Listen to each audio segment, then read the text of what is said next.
महाराष्ट्र बंगाल छोड़िए, समूची सपा बीजेपी में आने को तैयार है, ये कहना है ओपी राजभर का।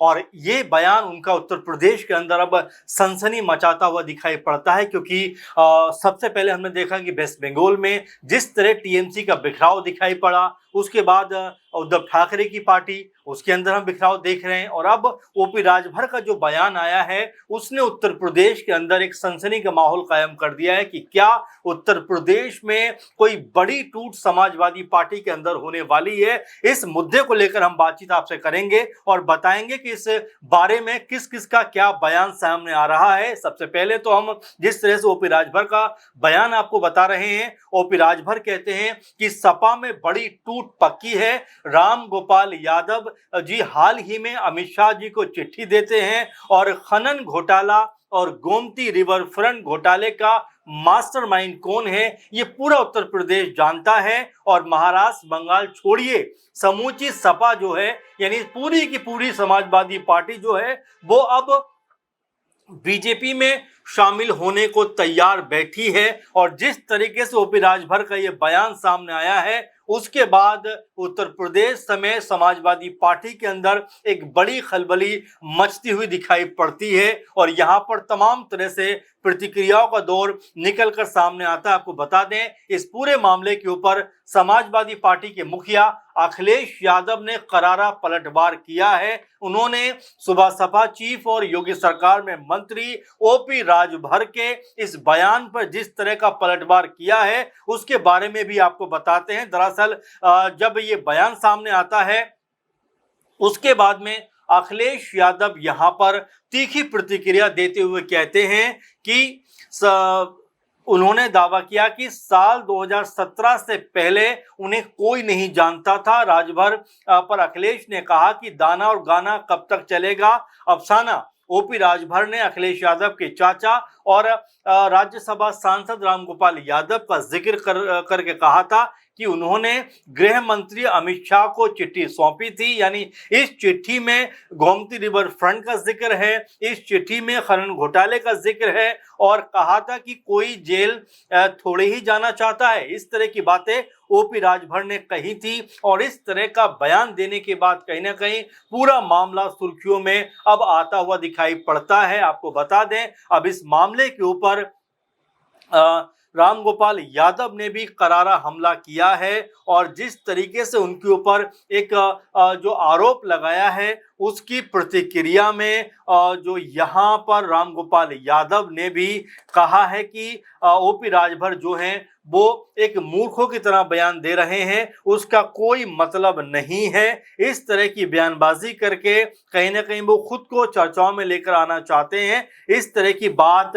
वो जो रामगोपाल यादव हैं वो ओपी राजभर के लिए कहते हुए दिखाई पड़ते हैं। अगर आपको बता दें कि समाजवादी पार्टी के ही नेता रविदास ये कहते हैं कि ये राज्य मंत्री ओपी राजभर का दोहरा चरित्र है, उनकी बातों को गंभीरता से लेने की जरूरत नहीं है, वो सिर्फ मंत्री पद पर बने रहने के लिए इस तरह के बयान देते हुए नजर आते हैं। समाजवादी पार्टी का भी सपा का एक भी नेता बीजेपी में नहीं जाएगा। रविदास कहते हैं कि साल 2027 में उत्तर प्रदेश में समाजवादी पार्टी की सरकार बनेगी। पार्टी के सभी सांसद और विधायक अखिलेश यादव के साथ खड़े हैं और मजबूती के साथ में पार्टी को आगे बढ़ाने का काम कर रहे हैं। वो आगे कहते हैं कि बीजेपी चाहे जितनी कोशिश कर ले, सीबीआई ईडी का दुरुपयोग कितना भी कर ले, लेकिन समाजवादी पार्टी का कोई नेता यहां से बाहर नहीं जाएगा। और उन्होंने ओपी राजभर के बयान को सिरे से खारिज कर दिया है। आपको बता दें कि इसी मामले को लेकर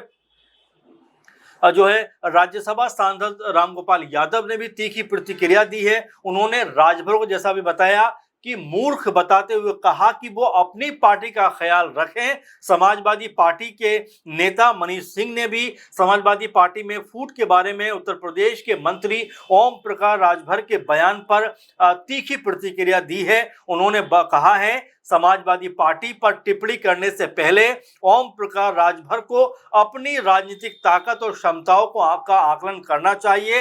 आपकी पूरी पार्टी में कार्यकर्ताओं और नेताओं की संख्या हमारी पार्टी के एक ब्लॉक के कार्यकर्ताओं और नेताओं के बराबर है। यानी कि ओपी राजभर पर अब समाजवादी पार्टी की तरफ से चौतरफा हमले होते हुए दिखाई पड़ते हैं। और जिस तरीके से अखिलेश यादव ने कहा कि 2017 से पहले उन्हें कोई जानता भी नहीं था, लेकिन हमारे साथ आने के बाद थोड़ी बहुत पहचान बनी। 2022 में हमारे साथ वो लड़े, उस समय उनको 5 से 6 सीटें मिली, तब कहीं जाकर पॉलिटिकल तौर पर एस्टैब्लिश हुए, लेकिन हमें धोखा देकर फिर वो बीजेपी के साथ जो है जुड़ जाते हैं। और बीजेपी को लेकर भी जिस तरह की अनाप शनाप बयानबाजी ओपी राजभर ने करी थी वो भी किसी छुपी हुई नहीं है, क्योंकि मोदी योगी को लेकर किस तरह की भाषा का प्रयोग किया गया था और किस तरह के शब्दों का प्रयोग किया गया था वो भी किसी छुपा हुआ नहीं है। ये तमाम जो वीडियोस हैं ये सब सोशल मीडिया पर पड़े हुए हैं, और जब ओपी राजभर इस तरह की बयानबाजी करते हैं उनके ये वीडियो भी चर्चाओं में आ जाते हैं। अब यहाँ पर जिस तरीके से अखिलेश यादव ने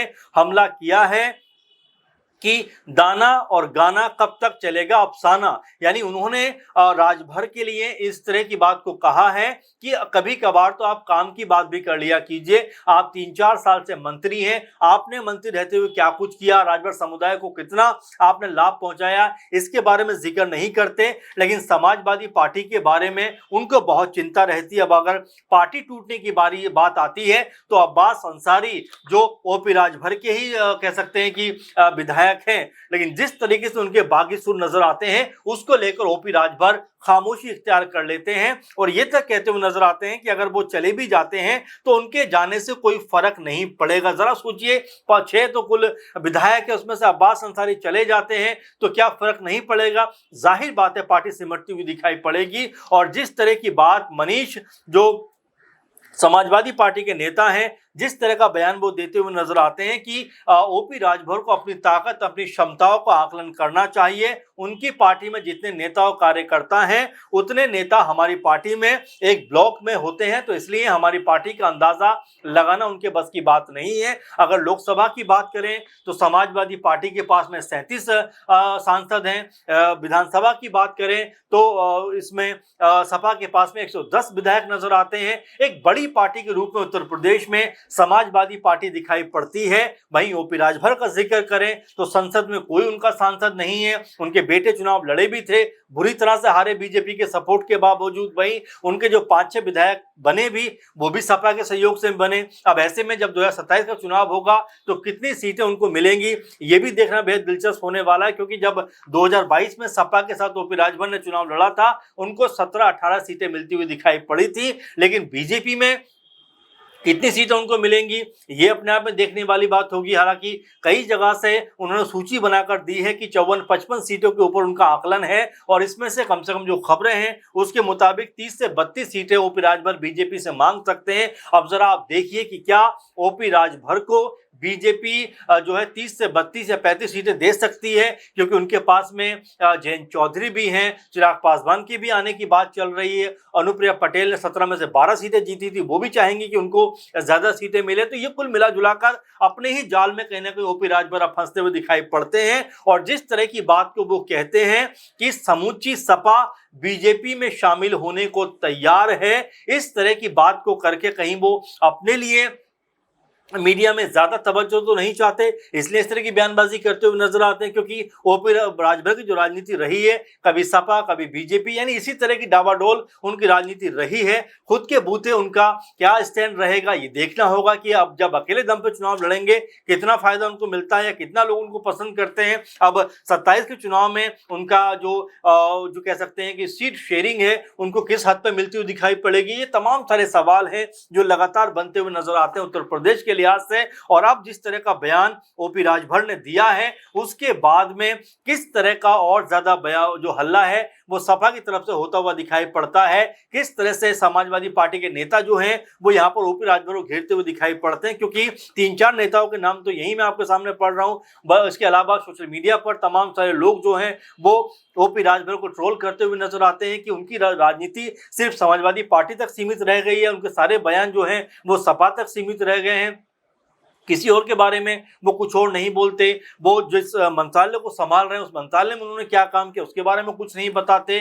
सरकार में रहकर उन्होंने किन किन चीजों को जो है विकास की राह पर लेके गए उसके बारे में कोई जानकारी नहीं देते। लेकिन हाँ, समाजवादी पार्टी के बारे में बोलने को लेकर वो एकदम उतावले दिखाई पड़ते हैं। और इसी मद्देनजर उन्होंने जिस तरह से कहा है कि महाराष्ट्र और बंगाल तो छोड़िए, समूची सपा जो है वो बीजेपी में शामिल होने को तैयार है।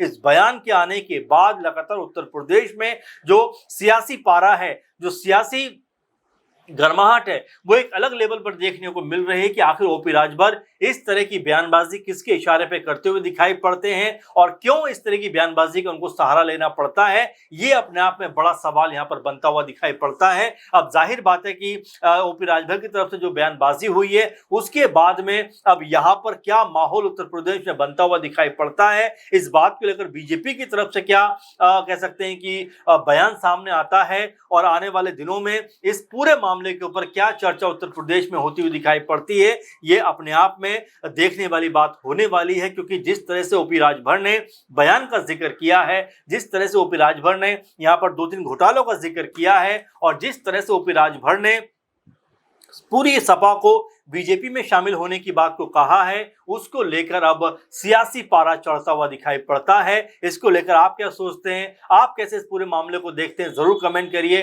फिलहाल के प्रोग्राम में बस इतना ही। आप लगातार बने रहिए। धन्यवाद।